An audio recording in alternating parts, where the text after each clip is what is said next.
इस वीडियो में एसएससी का प्रीवियस ईयर क्वेश्चन लेकर आया हूँ। चलिए शुरू करता हूँ। आज का हमारा जो पहला क्वेश्चन है, the children's series dash recommended for young readers. देखिए, इस क्वेश्चन का जो सब्जेक्ट है ना, द चिल्ड्रंस सीरीज, ये आपका जो कंप्लीट एक सब्जेक्ट है। और ये जो सब्जेक्ट है ये आपका सिंगुलर है, तो यहाँ पे वह भी सिंगुलर लगेगा। इसलिए यहाँ इसका जो है ऑप्शन नंबर बी हमारा सही होगा। तो बी में हम लोग टिक आउट कर सकते हैं। चलिए, तो ये सेंटेंस का आपका जो है ये आपका सब्जेक्ट है और ये क्या है, सिंगुलर है, तो वर्ब भी सिंगुलर लेगा। चलिए, ये हो गया हमारा। नेक्स्ट क्वेश्चन को चलता हूँ। अगला जो क्वेश्चन हमारा है, अगला क्वेश्चन हमारा है, stories of dolphins saving human life dash through out history. चलिए, यहाँ पर ये देख रहे हैं क्वेश्चन, ये जो कहानियाँ जो डॉल्फिन क्या ह्यूमन लाइफ की स्टोरी के बारे में, ये क्वेश्चन आपका पैसिव में है। और पैसिव में क्या होता है ना, हैज़ ऐप के साथ बीन का यूज़ होता है और भी3 यूज़ होता है। ठीक है, तो यहाँ पर स्टोरी नहीं बल्कि स्टोरीज ऑफ डॉल्फिन, ये सब्जेक्ट आपका प्लूरल है, इसलिए यहाँ पर हैव बीन का यूज़ होगा और भी3 का यूज़ होना चाहिए, जो कि आपका बी नंबर में दिया हुआ है। बी नंबर में आपका हैव बीन टोल्ड का यूज़ किया गया है। क्वेश्चन ये आपका जो है पैसिव में है। अब पैसिव में एक्चुअली में क्या होता है, वो भी3 का यूज़ होता है, बिन के साथ जो है भी3 का यूज़ होगा। चलिए, नेक्स्ट क्वेश्चन को चलता हूँ। अगला जो क्वेश्चन हमारा है, द ड्राइवर वेरी सबली dash the traffic violations he committed. यहाँ पर देखिए चार ऑप्शन में से देख सकते हैं कि कौन सा जो है आपका सही है। चलिए, इसमें देखिए ऑप्शन नंबर बी नंबर में जो है ना, आयरन आउट, ये आपका जो है सही होगा, क्योंकि यहाँ पर आयरन आउट यहाँ पर जो वर्ब का जो है ना थर्ड फॉर्म यूज़ होना चाहिए और ये फ्रेजल वर्ब है, तो सेंटेंस के अनुसार जो है बी नंबर हमारा सही होता है। तो हम बी में टिक आउट कर सकते हैं, यानी आयरन आउट का यूज़ करना हमारा सही होगा। चलिए, नेक्स्ट क्वेश्चन को चलता हूँ। अगला जो क्वेश्चन हमारा है, mosquitoes dies if there is no water logging. देखिए, इसमें क्वेश्चन में इफ़ का यूज़ हुआ है। चलिए, देखिए, इफ़ अगर आपको कंडीशनल सेंटेंस में यूज़ होता है और प्रेजेंट टेंस में हो, प्रेजेंट टेंस में इज़ का अगर यूज़ होता है तो ये अपने साथ विल का यूज़ होता है। तो डी नंबर में देखिएगा, विल नो ब्रीड होता है, mosquito will no breed if there is no water. देखिए, यहाँ इफ़ कंडीशनल, दूसरा सेंटेंस कंडीशनल है, इज़ का यूज़ हुआ था। अगर ये इज़ लेता है तो इधर विल लेना है। ठीक है, तो ये आपका क्या ऑप्शन नंबर डी जो है आपका सही है। तो डी में हम लोग टिक आउट कर सकते हैं। डी में हम लोग टिक आउट करेंगे। कंडीशनल सेंटेंस में याद रखिएगा, एक तरफ क्या रहेगा, विल रहेगा और दूसरा जो है आपका जो है इज़ का यूज़ होगा। ठीक है, और इधर आपका जो है कंडीशनल वर्ड रहेगा। चलिए, नेक्स्ट क्वेश्चन को चलता हूँ। अगला जो क्वेश्चन हमारा है,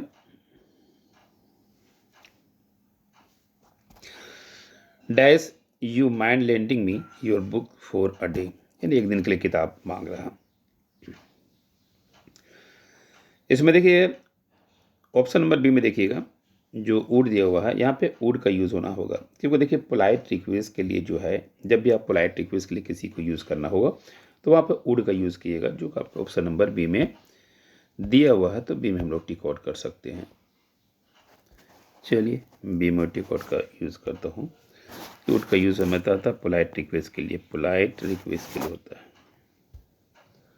चलिए, नेक्स्ट क्वेश्चन को चलता हूँ।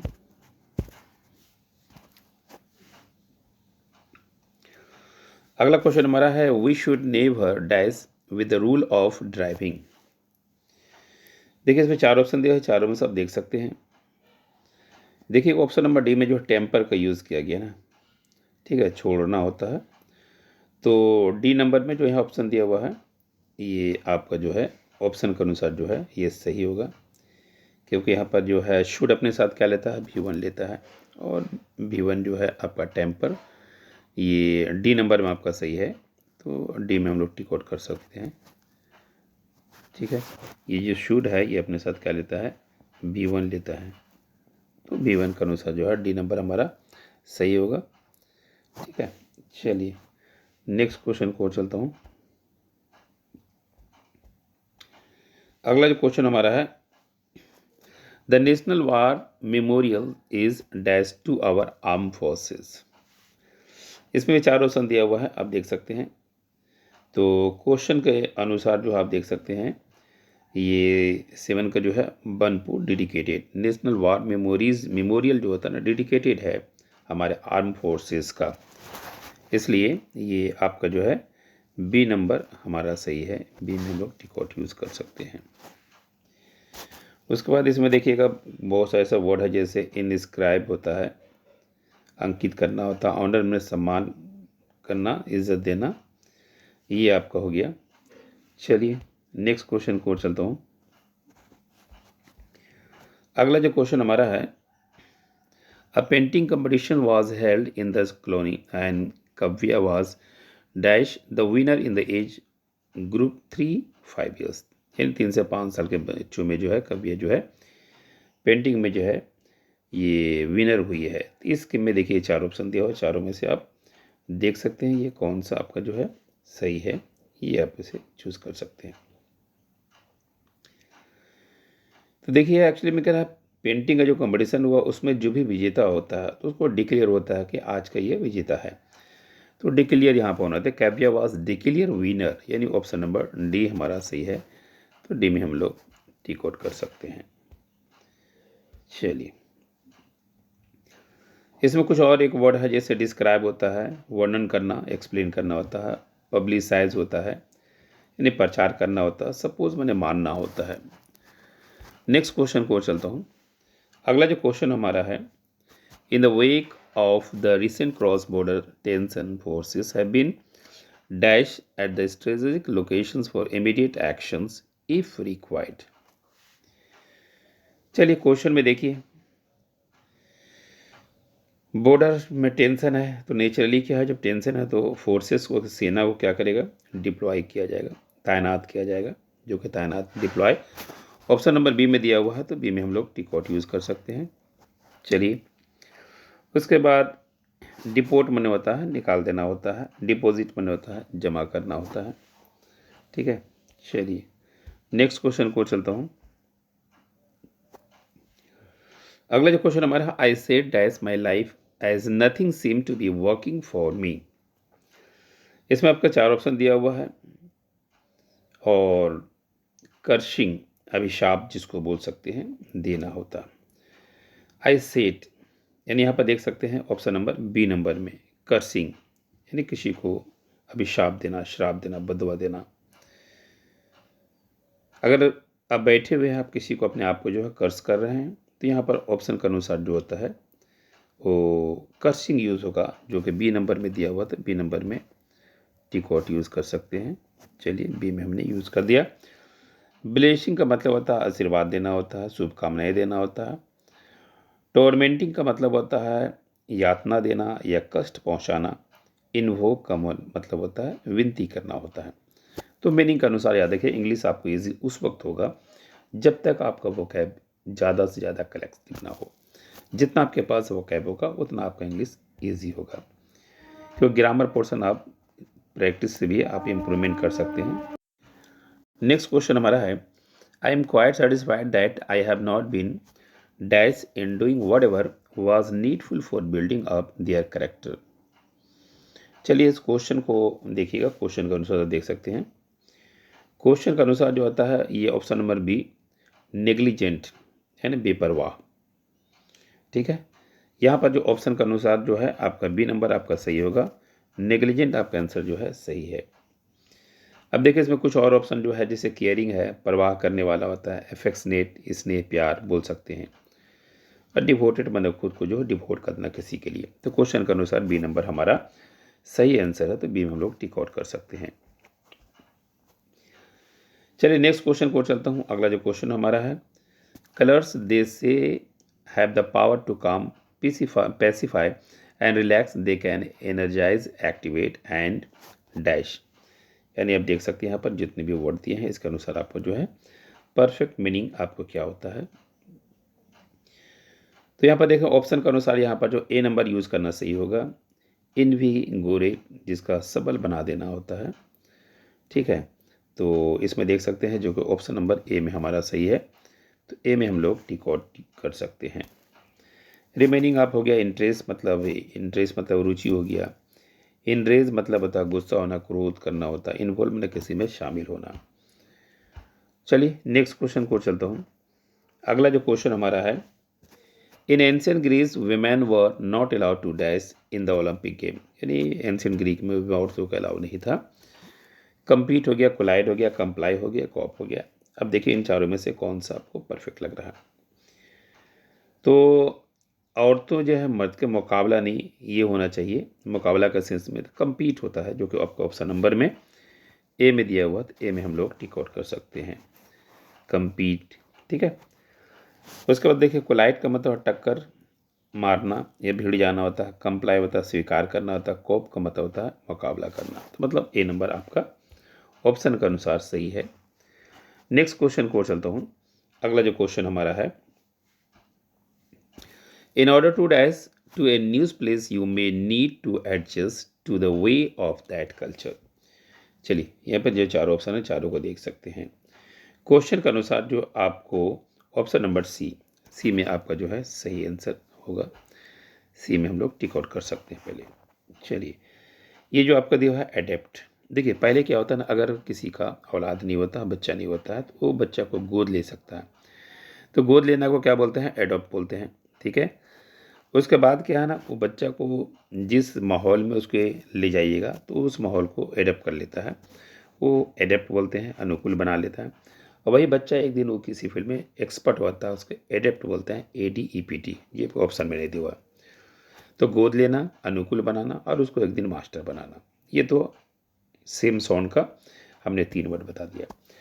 लेकिन इसमें देखिए कुछ और एक वर्ड है, जैसे एवॉइड। एवॉइड का मतलब होता है बचना होता है। ठीक है, तो ये आपका जो हो गया ऑप्शन के अनुसार, ये 4 ऑप्शन आपका जो है सही है। ये यानी सी नंबर हमारा सही है, तो सी में हम लोग टिक आउट कर सकते हैं। चलिए नेक्स्ट क्वेश्चन को चलता हूँ। अगला जो क्वेश्चन हमारा है,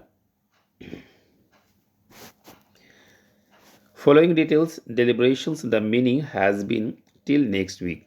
नेक्स्ट वीक तक जो है बातें चल रही है। तो देखिएगा नेक्स्ट वीक तक जो है ये प्रोग्राम हो या कोई मीटिंग हो, आपने कहा कि स्थगित कर दिया। और स्थगित करना का जो होता है, टेम्पोररी रोकना को होता है, उसको हम लोग बोलते हैं एडजॉर्न बोलते हैं।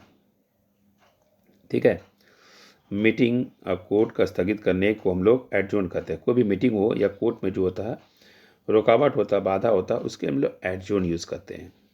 मीटिंग को रोकना या कोर्ट में रोकना, इसको हम लोग एडजॉर्न बोलते हैं, जो कि आपको ऑप्शन नंबर डी में दिया हुआ है, तो डी में हम लोग टिक आउट कर सकते हैं। चलिए हमने एडजॉर्न यूज़ किया, स्थगित करना। चलिए उसके बाद इसमें दिखा रहा है प्रोपोज करना, प्रस्ताव होता है, रिव्यू बने समीक्षा करना होता है, कैंसिल बने रद्द करना होता है। चलिए नेक्स्ट क्वेश्चन को चलता हूँ। अगला क्वेश्चन हमारा, Hima Das the reigning world junior sprinter who dash the national record on the gold in the federation cup. Federation cup में जीतने वाली जो है हिमा दास के बारे में बताया जा रहा है। ठीक है, तो नेचुरली क्या जीतने के बाद क्या वो ट्रॉफी को, फेडरेशन कप को विजेता हुई है ना।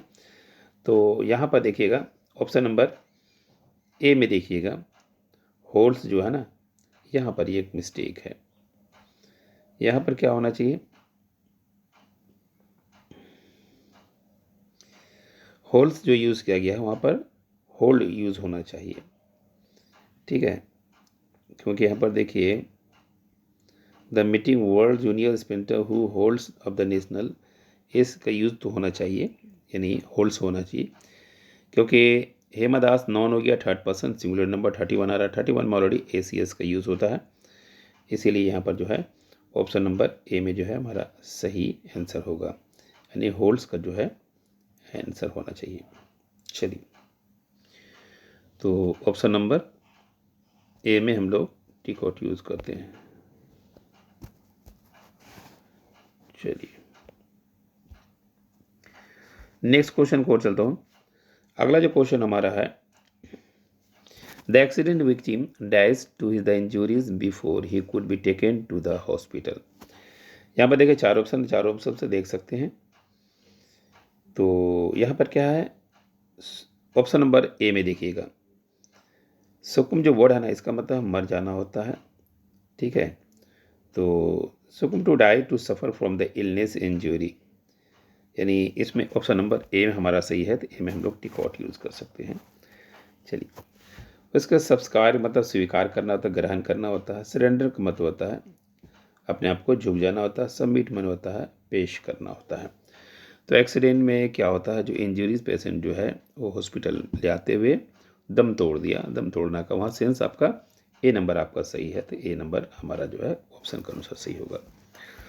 नेक्स्ट क्वेश्चन को चलता हूँ। अगला जो हमारा क्वेश्चन है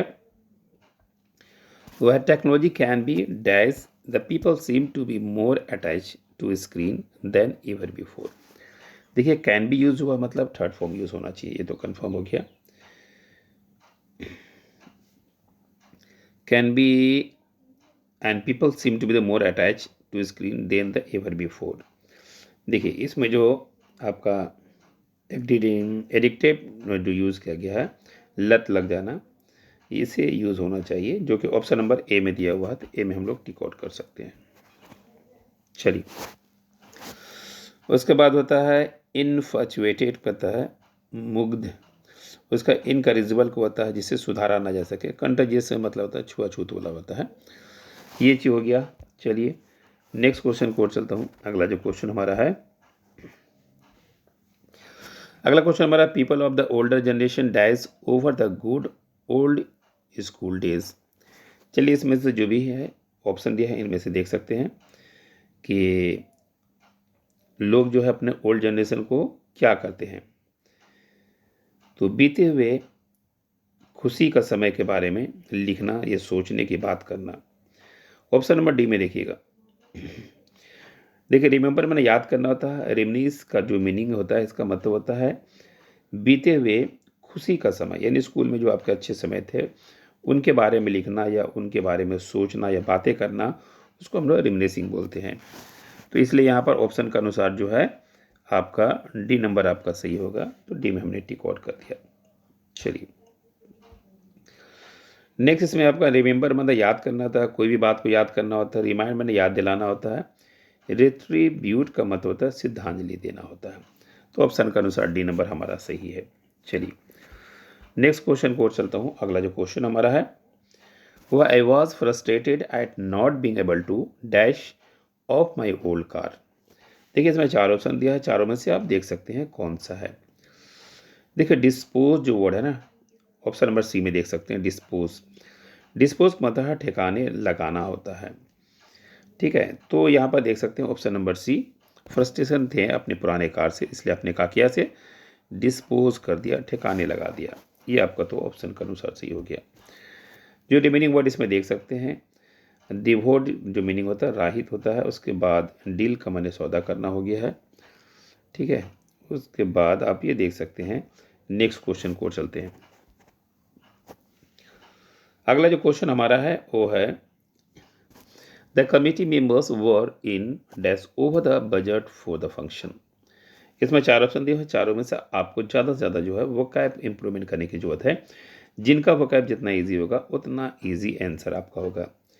चलिए ऑप्शन नंबर बी में देखिएगा, डिसेंट। डिसेंट जो वर्ड है जिसका मतलब असहमत, यानी जिससे आप एग्री ना हो।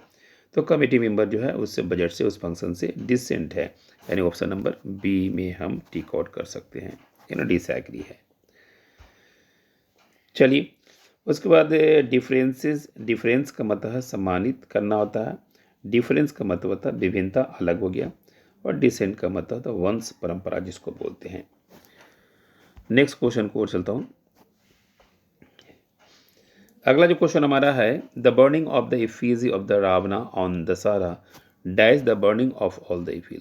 इन दशहरा के मौके पर रावणा का जो उसके इफीजी को जलाया जाता है उसके बारे में ये क्वेश्चन है। तो ये देखिए चार ऑप्शन दिया है, चारों में से आप देख सकते हैं कि सबसे इम्पोर्टेंट यहाँ पर कौन सा, ये देख सकते हैं। चलिए तो इसको ऑप्शन नंबर बी में देखते हैं, सिम्बोलाइज, प्रतीक जिसको बोलते हैं होना, प्रतीक होना। ठीक है, तो ऑप्शन नंबर बी में हमारा सिम्बोलाइज जो है क्वेश्चन का अनुसार जो है ये सही होगा।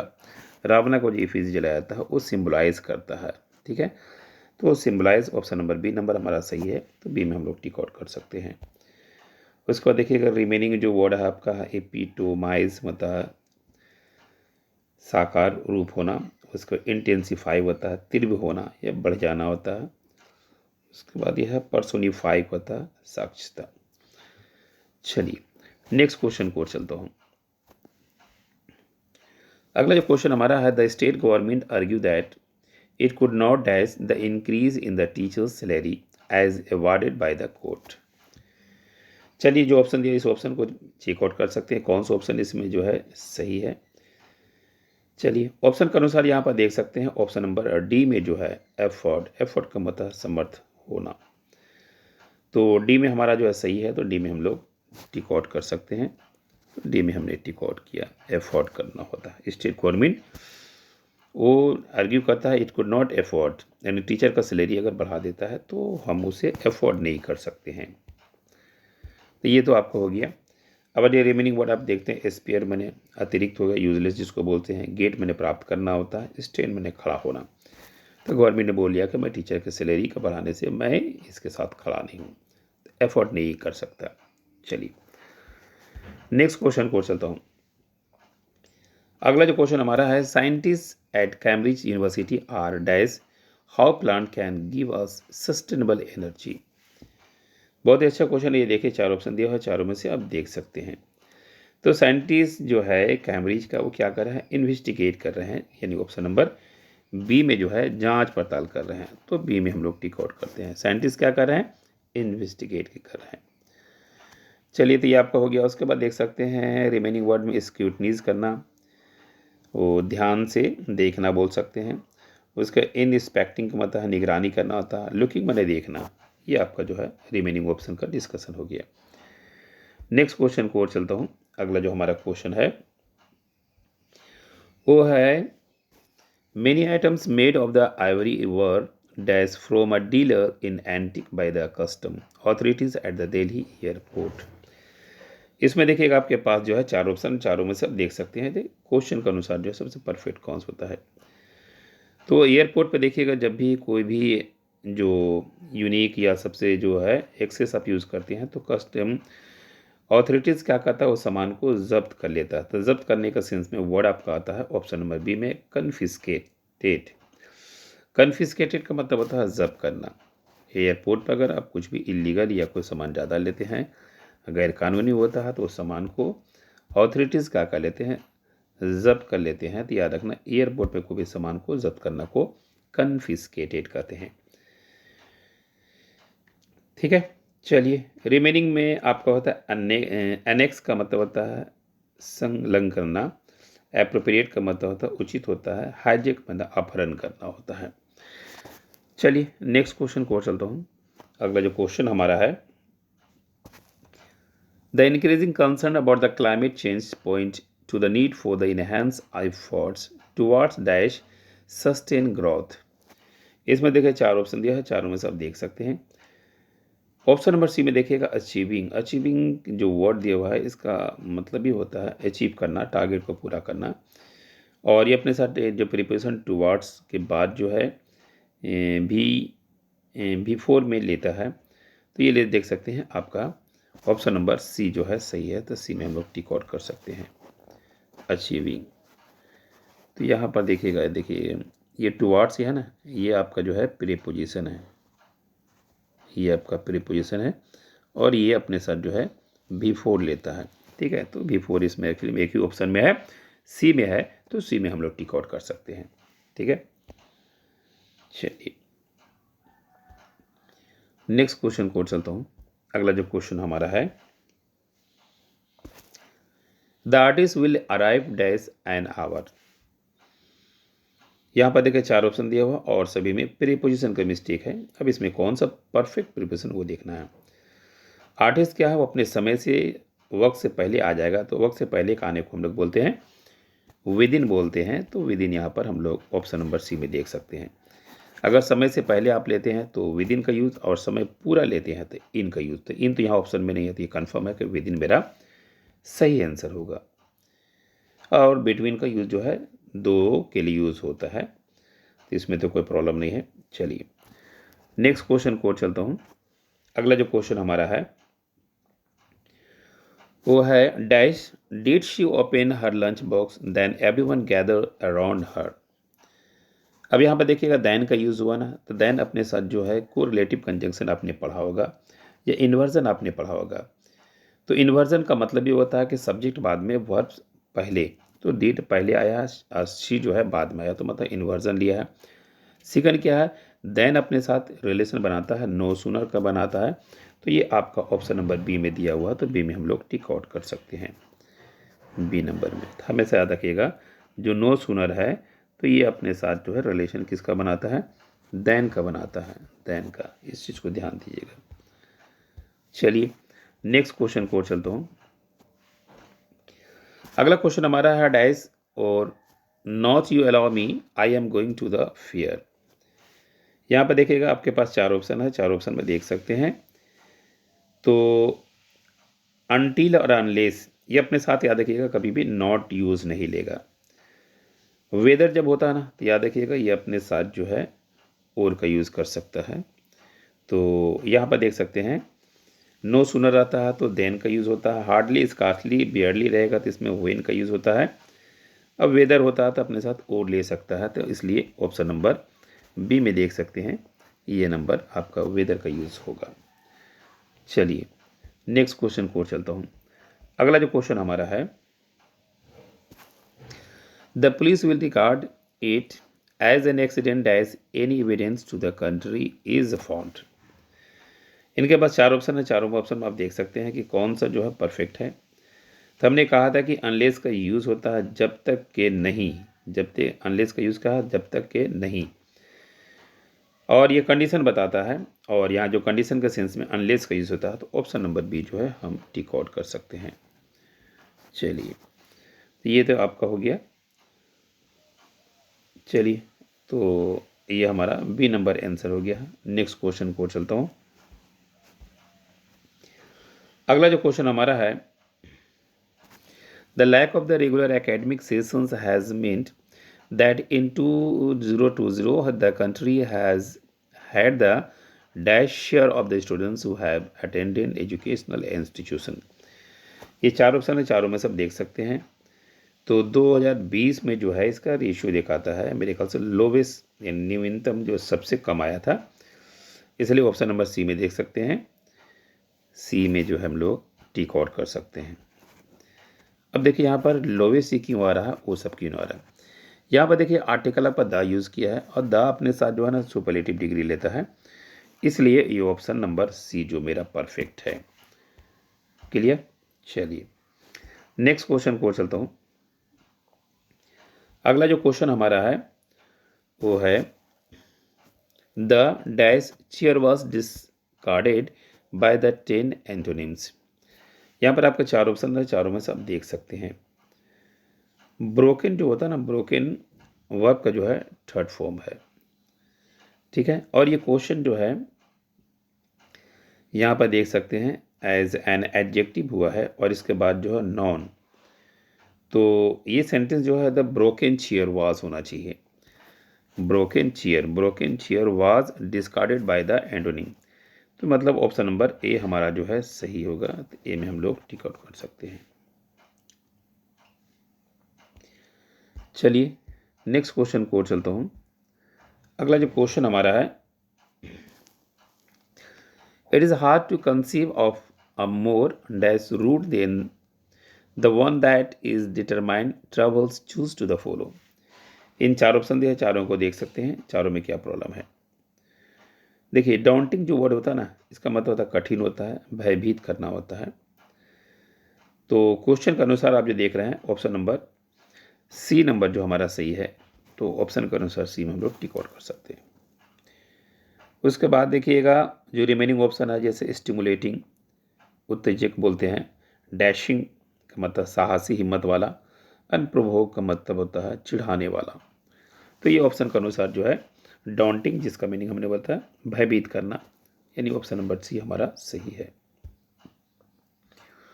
नेक्स्ट क्वेश्चन को चलता हूँ। अगला जो क्वेश्चन हमारा है, Charlie Chaplin rise to fame parallels dash the growth of the Hollywood movie in the first decade of the century। Charlie Chaplin के बारे में चर्चा किया है, हॉलीवुड के मूवी के बारे में है, और उसमें 4 वर्ड है। देखें चारों में से कौन सा आपको जो परफेक्ट लग रहा है, ये आप देख सकते हैं। इसका देखिए ऑप्शन नंबर डी में देखिएगा, एक्सप्लोसिव। एक्सप्लोसिव मतलब धमाकेदार, ठीक है। तो यहाँ पर क्वेश्चन के अनुसार जो है आपका ऑप्शन नंबर डी नंबर जो है आपका सही है। उसके बाद देखिएगा रिमेनिंग जो ऑप्शन आपका है, डिले मतलब देरी से होता है, विलंबित होना। प्रोग्रेसिव मतलब होता है प्रगति करना, एंड स्लगिश का मतलब सुस्त, आलसी बोलते हैं। तो इन चारों में से देख सकते हैं जो क्वेश्चन के अनुसार सबसे जो बेस्ट डी नंबर हमारा सही है। चलिए नेक्स्ट क्वेश्चन को चलता हूँ। अगला जो क्वेश्चन हमारा है वो है, today dash the society is literally poisoning the earth with acid rain. चार ऑप्शन को फटाफट जो है एनालिसिस कीजिए कि कौन सा ऑप्शन जो हमारा सही होगा, ठीक है। तो आज के डेट में सोसाइटी जो है पॉइजनिंग अर्थ यानी एसिड रेन जो है अर्थ के लिए क्या एक तरह का पॉइजनिंग रेन है, और ये होता है कि उनके खास करके जितने भी इंडस्ट्रियलाइज हो रहे हैं, जितने भी औद्योगिकरण हो रहे हैं, उससे रीज़न हो रहा है। इंडस्ट्री जो ये सब चीज़ का रीज़न बनता है, इसलिए ऑप्शन नंबर ए में हम लोग जो है टिक आउट कर सकते हैं। इंडस्ट्री लगने से आपको पॉल्यूशन होगा, पृथ्वी पे जो है एसिड रेन भी होगा, ये आपका जो है हो गया। रिमेनिंग में आप देख सकते हैं, डेवलप माने विकासशील करना था, ग्रोइंग माने प्रगतिशील बोल सकते हैं, एंड कॉस्मोपोलिटन मतलब होता है एक ही शहर के संसार का रहने वाला होता है। नेक्स्ट क्वेश्चन जो हमारा है, अगला जो क्वेश्चन हमारा है, the roads at 1500 feet are not easily navigable and the air is dash and freezing. चलिए ये चार ऑप्शन है, चारों में से देख सकते हैं कि कौन सा जो है आपका सही है। इसमें देखते हैं ऑप्शन नंबर जो है ए में देखिएगा, ए में आपका जो यूज़ किया गया है रेलिफाई। रेलिफाई मतलब होता है विरल कम धना, ये होता है। उसके बाद आपका देख सकते हैं मतलब क्वेश्चन के अनुसार जो है आपका ऑप्शन नंबर ए जो है सही है, तो ए में हम लोग टिक आउट कर सकते हैं। उसके बाद रिमेनिंग वर्ड है इंटेंसीफाई मतलब तेज करना होता है, इलिवेट माने होता है उच्चित होता है, उसका एक्सल्टेड का मतलब उच्चित होता है। तो ये तो हमारा था रिमेनिंग वर्ड। नेक्स्ट क्वेश्चन को चलता हूँ। अगला जो क्वेश्चन हमारा है, when you want to expand your vocabulary the best thing to do is to relate known words with an dash one and guess the meaning from the context। चलिए जो question के अनुसार चार ऑप्शन दिया हुआ, चारों में देख सकते हैं कहाँ पे मिस्टेक है। तो बोलता है देखिए ऑप्शन नंबर डी में देखिएगा अनफेमिलियर। फेमिलियर मतलब जिसे आप जानते हैं, अनफेमिलियर मतलब जिसे नहीं जानते हैं, अननोन वर्ड जो है, तो उस वर्ड के बारे में बतलाता है कि अगर आप इंग्लिश को इम्प्रूवमेंट करना चाहते हैं, इंग्लिश को वोकैबुलरी को इम्प्रूवमेंट करना चाहते हैं, तो अनफेमिलियर वर्ड पे जो ध्यान देना है। तो ऑप्शन नंबर डी में हमारा सही है। उसके बाद अनक्लियर अस्पष्ट होता है, एसेंशियल माने जो बुनियादी होता है, बेसिक होता है, अननेसेसरी मतलब जिसका जरूरत नहीं होता है। ये चार ऑप्शन का हमने डिस्कस किया। नेक्स्ट क्वेश्चन को चलता हूँ। अगला जो क्वेश्चन हमारा है, she got a lucrative job of a translator because she was dash in French। यानी फ्रेंच में अच्छा कमांड है, इसलिए उसको लगता है वहाँ जॉब मिल गया है, यही इसमें बताना चाहता है। तो देखिए ऑप्शन नंबर बी में देखिए प्रोफिशिएंट। प्रोफिशिएंट मतलब किसी फील्ड में आप एक्सपर्ट होना। तो ये जो ट्रांसलेशन का जॉब मिला है क्योंकि फ्रेंच में उसको क्या है एक्सपर्ट है, इसलिए ऑप्शन नंबर बी नंबर हमारा जो है सही होगा, ठीक है। नेक्स्ट क्वेश्चन देखिएगा, the committee reach dash decision regarding the appointment of the chairman. यानी चेयरमैन का अपॉइंटमेंट हो रहा था, कमिटी सभी का मत जो है एक होना, सभी का मत एक होना उसको हम लोग बोलते हैं यूनानिमस बोलते हैं। यानी पार्लियामेंट में अगर नेता अपने पक्ष के लिए कोई कानून बनाता है, सब पॉलिटिकल पार्टी देखे एक मत हो जाता है, तो उसे हम लोग बोलते हैं यूनानिमस, जो कि ऑप्शन नंबर सी में दिया हुआ है। तो हम लोग सी में टिक आउट कर सकते हैं। चलिए नेक्स्ट क्वेश्चन को चलता हूँ। अगला जो क्वेश्चन हमारा है, a dash speech is certainly more effective than one which is verbose. देखिए जब कोई भाषण होता है ना, स्पीच होता है ना, जितना शॉर्ट होगा उतना इफेक्टिव बनेगा, इस चीज़ को माइंड रखिएगा। तो शॉर्ट का सेंस में यहाँ लैकोनिक हो रहा है, तो ये क्या आपको ऑप्शन नंबर डी में देख सकते हैं, डी में हम लोग टिक आउट कर सकते हैं। रिमेनिंग इसमें जो वर्ड है, जैसे आपको श्योरली मतलब डेफिनेटली बोल सकते हैं, और सुलेन का मतलब होता है सैड, उदास, धीमा बोल सकते हैं, लेंदी मतलब लंबा। तो भाषण हमेशा शॉर्ट ही ज़्यादा इफेक्टिव होता है। ये था आज के वीडियो में। चलिए फिर होगी मुलाकात नेक्स्ट वीडियो में नए टॉपिक के साथ।